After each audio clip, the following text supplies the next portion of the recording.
সাধারণত আমরা স্যাটেলাইট বলতে যেটা বুঝাই এটা হলো কমিউনিকেশন স্যাটেলাইট, মানে টিভি আর আপনার টেলিফোন কমিউনিকেশনের জন্য স্যাটেলাইটকে ইউজ করা হয়, যেটা অনেক উপরে থাকে এবং অনেক বড় আপনার সাইজে হয়।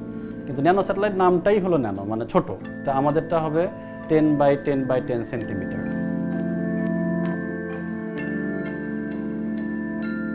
মূলত এটা হলো গবেষণার পারপাসে বা গবেষণা কাজে এই স্যাটেলাইটগুলি ইউজ হবে।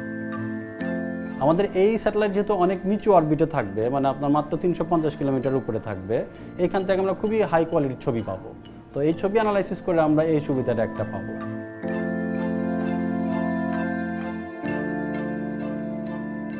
আমরা যে ইমেজ প্রসেস করব, ছবিগুলো যে আমরা যে বিশ্লেষণ করব, করে তো আমরা কিছু ডাটা আমরা দিতেই পারবো, এটা সরাসরি আপনার বেনিফিট। কিন্তু আমি এর থেকে বড় বেনিফিট যেটা মনে করি যে আমরা কিন্তু একটা মানে স্পেস নিয়ে গবেষণা হয় এরকম একটা দেশের নামের ভিতরে অন্তর্ভুক্ত হয়ে গেল বাংলাদেশের নাম। আজকে আমরা হয়তো একটা স্যাটেলাইট তৈরি করতেছি, কালকে অন্য কোনো ইউনিভার্সিটি হোক বা অন্য যে কেউ হোক, তারা বলবো যে আমরা রকেটও তৈরি করতে চাই।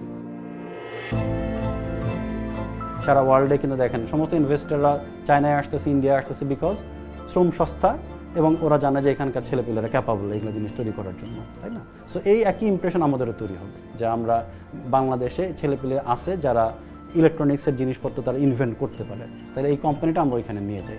এই যে একটা বড় একটা জিনিস হবে বলে আমি মনে করি।